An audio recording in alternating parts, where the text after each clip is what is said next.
talaga ulo mo. Ano ba yan mo? Kung kailan ka lalaya, saka ka pa nagpagulpe. Makalaya? Oo. Nagpapadyado lang, Chief. O tama na yan, ha? Mag-report ka na kay Warden. Sigurado kang hindi kulang to, ah. Kundi, gugutay-gutayin ko mukha mo. Gutay-gutay na nga eh. Hoy! Ba't ginukuha mo yung pizza? O bakit? Tapos na. Hindi pa tapos. Sino may sabi? Ako!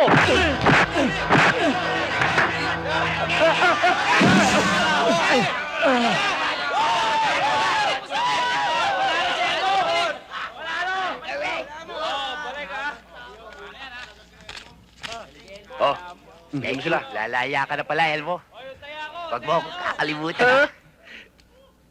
alam mo, yung mga mukhang ganyan, ang hirap kalimutan yan. Nakakatakot yan eh. Yeah. Thank you, Elmo. Okay.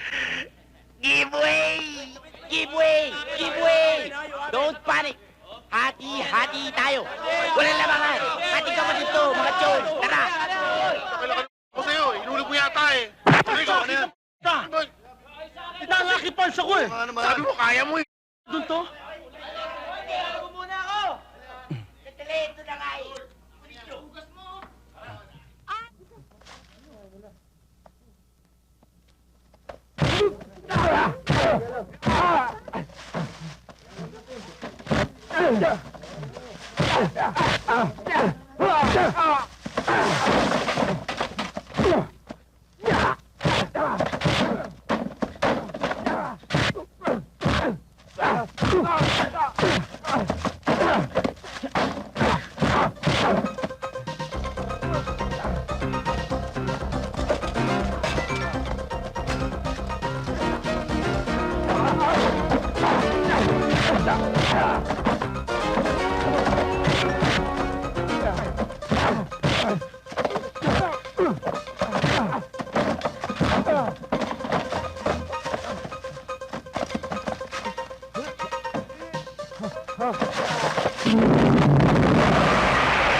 Sige!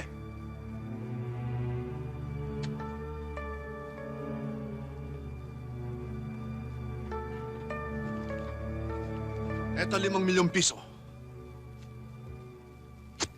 Siguro sapat ng halagang ito para layuan mo ang aking anak. Ayoko na makita ang pagmumukha mo. Ni amoy mo, ni anino mo. Eto!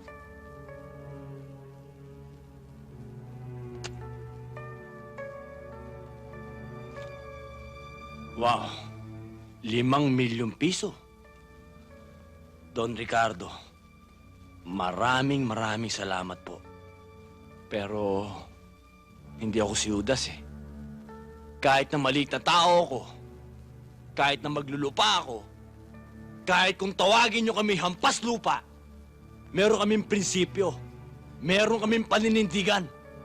Kasi kayo mga mayayaman, ha? Sobrang dami ng pera nyo. Makapangyarihan kayo. Kaya nyong paikutin ang mundo. Yung baluktot, kaya nyong ituwid. At yung tuwid, kaya nyong baluktutin. At yung puting dugo, kaya nyong gawing itim. Pero Don Ricardo, tandaan nyo yung sinabi ng Diyos na kaming mga mahihirap, kaming mga maglulupa, kami ang maghahari ng lupa. Kaya, eto.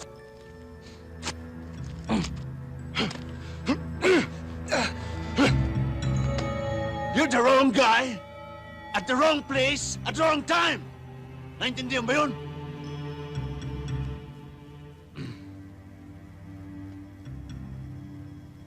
Hindi ho.